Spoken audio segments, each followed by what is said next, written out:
Sebetulnya tempat ni adalah rumah maksiat. Allah. Orang kata ni lah rumah pelacur. Allah. Semua kedai-kedai yang ada di sini semua rumah pelacur dulu. Dan siapa sangka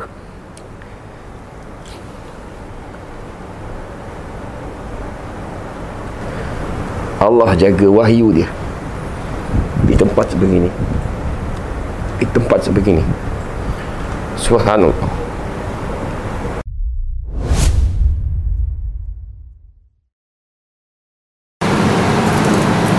Okay, ni jalan menuju ke pusat tahfiz yang kita nak ziarah hari ni.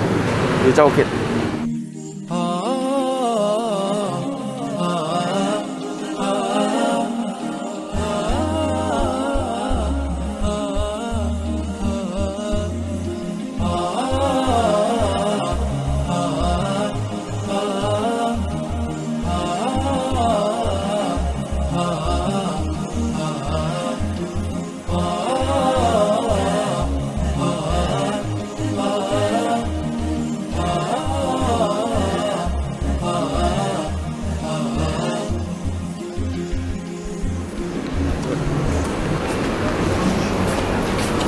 Ini D4 Pusat Pemberian Vaksin PPV di Lembah Kelang.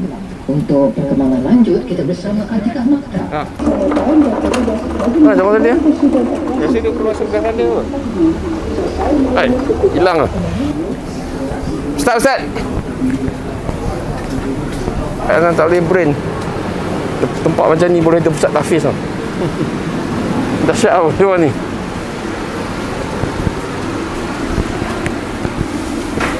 Sesat di celah-celah baju. Masya Allah. Assalamualaikum. Khabar Ustaz? Alhamdulillah. Ana ni, Ana Sufri daripada Darul Tauhid Malaysia. Ana jumpa Ustaz Zaki tu hari masa program Jawi kan di apa nama Taman Madrasah Faridiyah kan. Tu yang cerita-cerita pasal tahfiz ni, kita berminat nak tahulah, nak tengoklah kan, nak tengok sendiri. Jadi ni kedai milik antum jugalah, antum punyalah. Masya-Allah, masya-Allah. Jadi dengan pendapatan kedai tu untuk tahfiz lah. Masya-Allah, masya-Allah. Belajar. Dah lama Ustaz di sini? Ini dah 6 tahun 6 tahun dah. Tahun 6. Oh. Kita kata. Okey, silakan. Kita bawa sumbangan ni, sumbangan untuk pelajar-pelajar, semua warga kami diamanahkan untuk menyampaikan. Ni sumbangan sebenarnya daripada Malik Salman. Malik Salman Arab Saudi.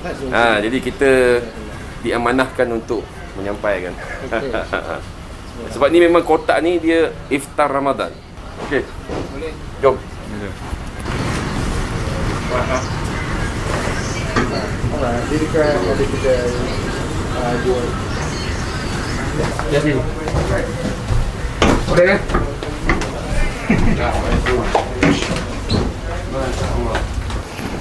Inilah dia mutiara Quran di tengah-tengah lorong Haji Taib KL. Siapa sangka Allah. Itu kalau azan ada speaker luar. Jadi yang Ustaz bagi tahu surah An-Nur ni lah dia. Jadi surah wujud dulu. Surah dulu, Ustaz kemudian buat madrasah. Jadi sekarang berapa orang pelajar semua? 16. Surah madrasah 1 3 sini. Belajar di sini makan, tidur sebagainya. Sini semua di sini. Okey, di sini semua dia orang makan, tidur, solat, halaqah pun di sini. Sini, dari masa ke atas. Masya-Allah. Masa dekat atas. Atas ada lagi? Ada dulu bumbung tempat air, tapi saya buat air dekat dapur atas. Dapur, masya-Allah. Dapur sini. Barakallahu fikum. Semoga Allah memberkati usaha antum. Masya-Allah. Azul, tak lama lagi. Okey, lagi 3 minit. Okey, so kita solat Zuhur dulu, okey? Insya-Allah. Asyhadu anna Muhammadar Rasulullah.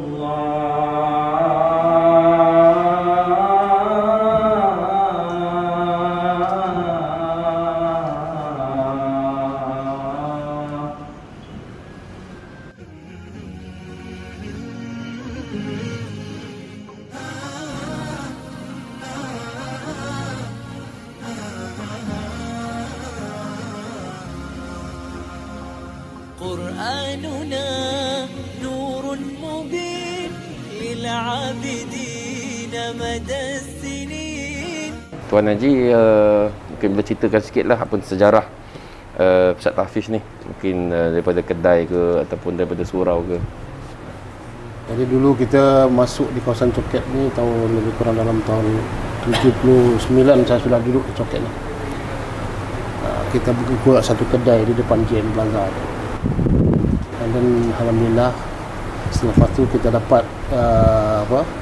selalu jumpa dengan kawan-kawan orang dakwah. Kita pun ikut-ikutlah dalam dakwah pasal tahun lebih kurang dalam tahun 89 lah. Dan selepas tu saya pun selalu, saya seorang peniaga. Saya kadang-kadang saya pergi China. Jadi saya tengoklah di mana-mana negara ni kenapa bukan bangsa orang pribumi yang buka surau, buka tahfiz kan. Kenapa orang-orang bangsa lain. Jadi saya sangat terkesan. Jadi selepas tu saya jumpa dengan satu orang kiai. Malahan kiai itu adalah guru ustaz ni. Saya sahabat baik beliau. Jadi beliau beritahu saya, usahakanlah setiap surau dan setiap masjid ada hafiz Al-Quran. Masya-Allah. Itulah dia punya. Jadi saya tu tertanam dalam diri saya. Itu maka saya bersemangatlah nak buka tahfiz. Masya-Allah.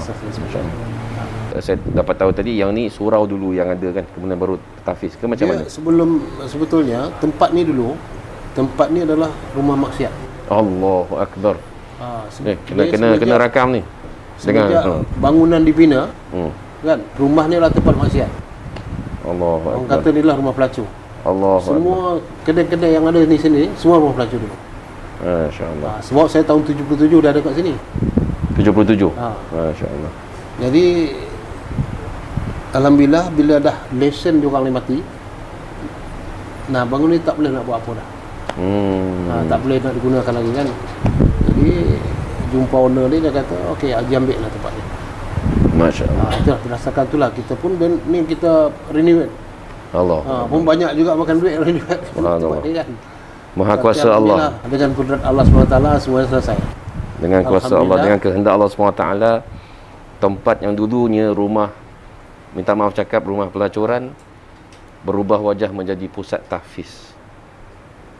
Siapa percaya cerita ni? Subhanallah. Ini masya-Allah, ajib jiddan. Masya-Allah. Dan polis ini pun sangat suka bila kita buka tahfiz ni, sangat suka. Sebab apa, banyak orang yang dapat hidayah sini. Allahu Akbar. Malahan ada orang Pakistan non muslim di sini dia syahadah. Masya-Allah. Masya-Allah. Masya-Allah. Subhanallah. Semoga menjadi sebab kepada lebih banyak kebaikan masa akan datang. Amin. Ini keberkatan Quran. Subhanallah. Kita mungkin tak nampak kan, tapi seperti mana dalam satu hadis, di mana adanya majlis zikir, yakni majlis ayat-ayat Allah, yang membacakan kalamullah, di situ adanya malaikat yang menaungi. Kan, kita tak nampak benda tu, tetapi inilah kita rasa kata-kata macam satu rahmat daripada Allah Subhanahu Wa Taala. Dengan hadirnya pusat tahfiz ini, dengan para penghafal Quran di sini, pasti akan ada keberkatan. Sebab Quran ni dia ada keberkatan dia. Ya, dia turun pada bulan yang berkat, pada malam yang berkat. Ya, subhanallah. Jadi saya betul-betul, masya-Allah, saya rasa makin semangat. Makin semangat. Dengan pusat tahfiz kita sendiri pun kan, kita pun banyak cabaran, tapi bila kita belajar begini, bila kita pergi jumpa orang begini, kita tengok pusat tahfiz lain, kita akan sedar yang sebenarnya masalah kita ni kecil je. Masalah kita ni ada orang lain yang lebih lagi dia punya cabaran tu. Yang kita bersyukurlah dengan kudrat Allah SWT. Banyak di antara orang-orang yang dulu di sini pengisap, lepas tu ada yang pengedar, ada dadah kan. Jadi ada sebagian mereka dapat hidayah. Nah, setelah mereka dapat hidayah, mereka sendiri punya pengakuan, alangkah ruginya saya selama ni, dia kata. Buang masa di kehidupan saya. Jadi itulah yang kita mendapat satu kepuasan dalam hati kita lah. Masya-Allah. Masya-Allah. Kalau ialah dulu masa perniagaan tu bagus tu semua lancar je lah. Nah, sekarang ni kita pun dah kekurangan pelajar. Biasa pelajar ni kita ambil daripada Kamboja. Itu mulai daripada pasport dia, visa dia, semua kita uruskan. Daripada A sampai Z semua kita urus. Sampai tiket pesawat semua kita buat, kita urusan. Kenapa daripada Kemboja? Maksud saya ada tak sebab tertentu? Adakah sebab permintaan daripada sana ke ataupun sebab dulu ni ada hubungan perniagaan juga ni. Jadi bila kita pergi ziarah peniaga ke sana, jadi orang sana kata bantulah kami. Jadi ini ada kunci yang dia asbab perniagaan tu lah buka jalan dia. Adakah sebab di Kemboja dia tak ada pusat tahfiz ke? Memang kurang sangat. Kurang. Memang kurang. Masa kita awal kita pergi sana dulu tu, memang sangat kurang pusat tahfiz. Jadi nisbah antara pelajar Kemboja dengan pelajar tempatan berapa? Berapa orang? Pelajar tempatan berapa orang? Kemboja berapa orang? 2 orang. Tempatan 2 orang je? Majoriti lah Kemboja. Dia ada Indonesia pun ada. Kalau yang di madrasah kita yang satu lagi tu ada daripada Kyrgyzstan pun ada. Di mana? Di Kyrgyzstan. Kyrgyzstan. Oh, masya-Allah. Kyrgyzstan. Jadi apa ni dari segi pendaftaran dengan Jawi tu dah ke ataupun dalam proses? Dah siap semualah. Itulah siap semua. So dah ada nombor pendaftaran semua dah. Alhamdulillah. Alhamdulillah. Tuan Haji mungkin nak kongsikan lagi mungkin dengan penonton ke ataupun dengan siapa-siapa yang mungkin nak bersama-sama kita dalam perjuangan ni. Kita sebagai insan kan. Selagi kita hidup, kita semua usahakanlah macam mana kita nak dapat hidupkan agama Allah SWT. Sebab hidup kita di dunia ini hanya sifat sementara. Satu hari pasti dunia ini pasti akan kita tinggalkan. Apa yang kita bawa dan kita tonjolkan, kita tunjuk kepada Allah SWT kan. Jadi kalau seandainya banyak rintangan apa semua, kita timbulkan semangat kita lagi dan lagi. Sebab apa? Kita yakin, apabila kita yakin macam mana pun pasti Allah akan bantu. Sebab kita buat sesuatu ini penuh dengan harapan. Dan Allah SWT akan bagi bantu bila kita sangat memerlukan. Bila sangat kita perlukan, pasti bantuan Allah SWT. Subhanallah. Betul. Betul. Sebab masa dulu ada satu orang kawan sponsor. Jadi bila perniagaan dia jatuh, dia kata, Haji saya tak mampu lagi nak bantu. Kalau apa dia kata, budak-budak tu kalau tak mampu, Haji hantar dia balik lah. Saya kata tak apa, hantar, jangan risau. Selagi saya boleh buat, saya akan buat. Saya akan cuba terus, saya cuba. Alhamdulillah, sampai sekarang masih kekal lagi. Masya-Allah. Masya-Allah. Walaupun dalam keadaan perniagaan pun, dalam keadaan PKP macam ni keadaan kan. Kan, tapi saya tak nak tutup. Kalau boleh lah, kita nak teruskan lagi perjuangan ni. Mudah-mudahan ini tengok pada hari ini Tuhan pun datang di sini. Ini Allah semua Allah. Adalah Allah yang buka.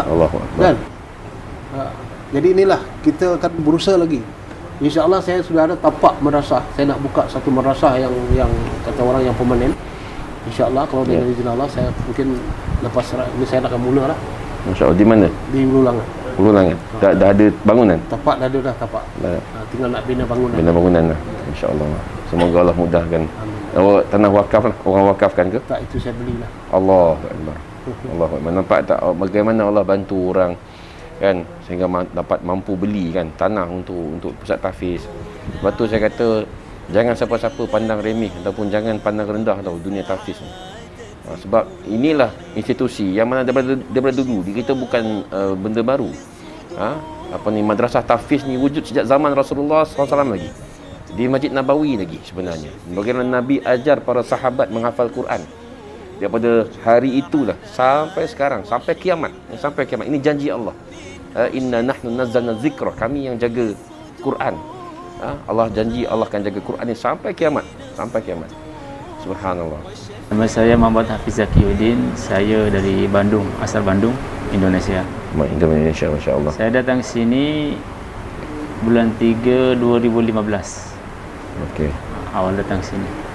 Okey. Jadi Ustaz sudah berkhidmat di sini lebih kurang 6 tahun lah tu. 6 tahun. Okey, mungkin Ustaz boleh cerita sikit mungkin dari segi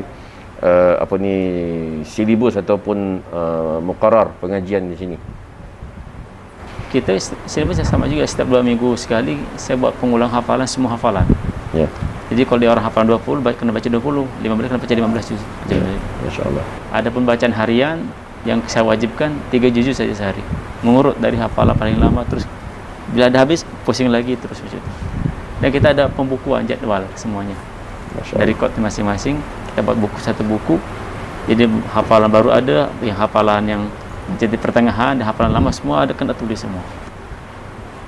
Masya Allah. Jadi fokus memang tahfizul Quran. Ya, tahfizul Quran. Baik, mungkin Ustaz boleh kongsikan dengan kami sudah sejak 5-6 tahun ni sudah berapa ramai santri yang berjaya menghatamkan?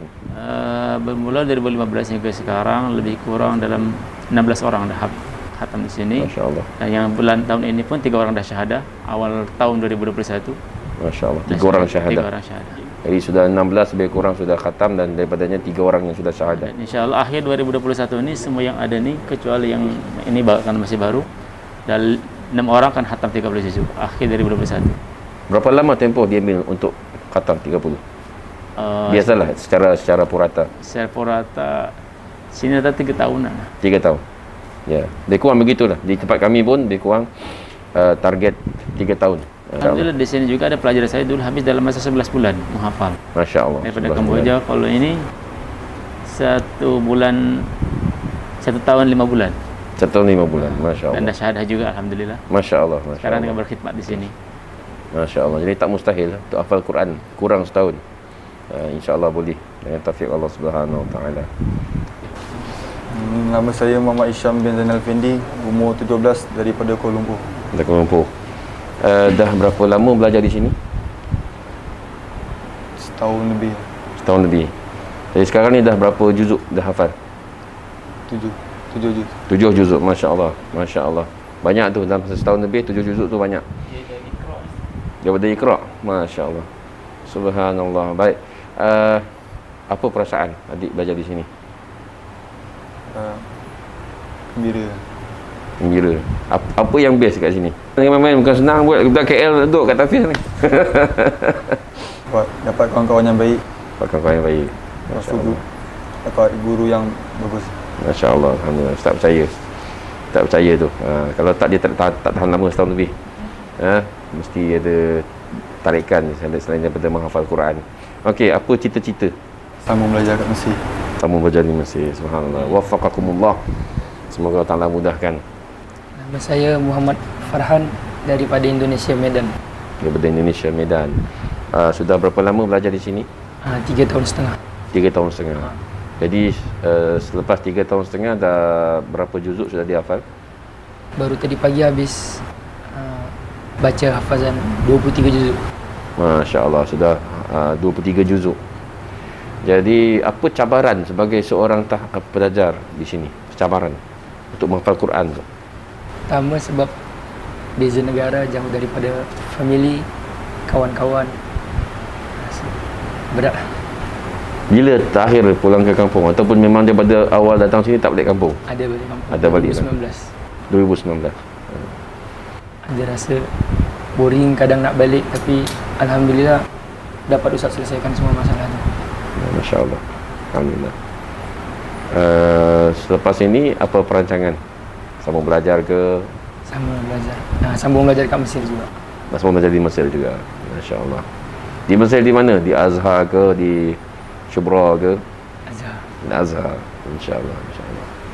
Nama saya Zainal Abidin bin Abdul Rashid dari asal Kamboja. Asal Kamboja.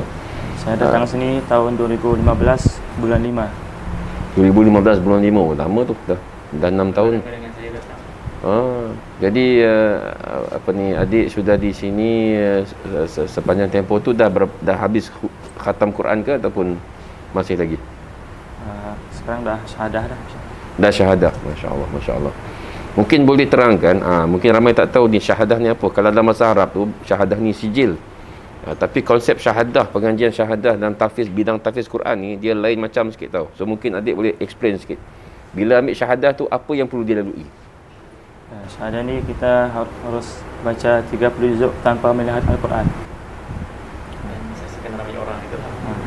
Berapa kali sehari antum kena mengulang? Berapa juzuk sehari ataupun berapa juzuk seminggu? Sebab kadang-kadang ada yang mula-mula dia 15 juzuk sehari, kemudian baru 30 juzuk sehari. Jadi antum bagaimana? Untuk syahadah ke atau sebelum? Syahadah. Untuk syahadah. Ya. Saya 3 hari. 3 hari 30 juzuk. Masya Allah, Masya Allah, Masya Allah. 3 hari 30 juzuk. Satu hari 10 juzuk. Hebat. Inilah nama, ini baru Superman. Okay, kalah Avengers pun kalah dengan suasana ni pasal Caukit ni kan. Kita siapa tak tahu Caukit? Siapa tak tahu Caukit? Ustaz asal daripada bukan orang sini juga. Ustaz daripada Sarawak. Ustaz orang Sarawak. Jadi ana bukan membesar di sini, tapi nama Caukit tu terkenal satu negara. Kalau tahun 80-an tu lagu Caukit Road Sudirman kan. Allahyarham Sudirman Haji Arsyad kan, Caukit Road kan. Jadi masa kecil pun Ustaz dah dengar tentang Caukit Road. Kemudian bila dah besar sikit, dah boleh pandai baca berita semua, Lorong Haji Taib siapa tak tahu kan. Kita semua satu negara tahu kan. Jadi bila Ustaz Zakir beritahu ada sebuah pusat tahfiz di Lorong Haji Taib, Ustaz jadi terkejut. Ustaz rasa macam subhanallah kan. Lepas tu bila datang tadi, Masya Allah, macam bagi ana satu inspirasi lah ya, sebagai salah seorang pengusaha tahfiz. Jadi bagi ana ziarah sebegini sangat penting. Sangat-sangat penting. Satu untuk ukhuwah, semua kullu muslim ikhwah kan. Semua orang Islam ni ikhwah. Kita ni bersaudara ya. Apatah lagi kita dalam satu bidang, kita dalam satu dunia yang sama, dunia menghafal Quran ya. Allah kata inna nahnu nazzalna zikra wa inna lahu lahafizun. Sesungguhnya kami yang menurunkan az-zikr, yang menurunkan Al-Quran, dan kamilah yang menjaganya.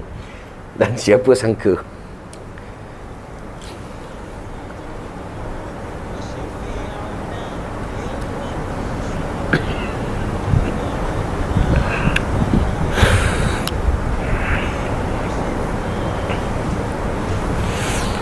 Afwan Ustaz, sentimental sikit. Dan siapa sangka Allah jaga wahyu dia di tempat sebegini, subhanallah.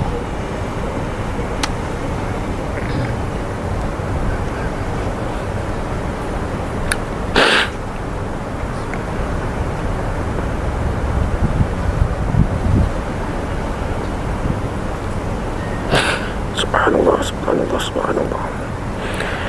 La haula wala quwwata illa billah. La haula wala quwwata illa billah. Ustaz tak sangka yang Allah Ta'ala begitu hebatnya dia takdirkan sebuah tempat yang sebegini menjadi satu tempat tahfiz, pusat tahfiz. Antum ni nak bagi tahu pada antum semua, tulab, jangan sekali-kali antum rasa rendah diri. Jangan sekali-kali antum merasa antum rendah diri belajar di sini. Antum patut berbangga. Dan antum kena teruskan perjuangan. Antum kena istiqamah. Pastikan antum selesai pengajian di sini. Nasihat yang sama anda bagi pada pelajar-pelajar anda, dan di mana-mana anda pergi dan jumpa budak-budak tahfiz, anda akan bagi nasihat yang sama ya. Jangan pandang lekeh bidang ini. Percayalah, antum di sisi Allah Azza wa Jalla adalah insan-insan yang mulia. Di langit para malaikat yang menjaga wahyu. Di bumi ini antumlah antara penjaga-penjaga wahyu. Boleh faham insya-Allah? Ya, jadi berusaha. Alhamdulillah, ini barunya legend. Tempat legend. Alhamdulillah. Uncle, boleh interview sikit tak? Oh, ni tak pakai baju. Kita dah pergi satu pusat tahfiz yang bagi saya legend. Speechless lah. Bagaimana tempat yang macam ni boleh ada pusat tahfiz. Kita biasa imagine pusat tahfiz ni mesti di kampung kan. Kita selalu ingat je macam pusat tahfiz ni mesti di tempat yang eksklusif ataupun yang di tengah-tengah hutan.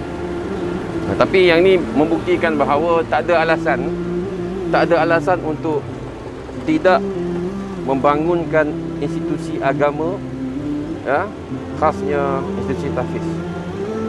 Ini adalah buktinya bahawa di mana ada kemahuan, di situ ada jalan. Okey, so kita jumpa lagi dalam video akan datang. Assalamualaikum.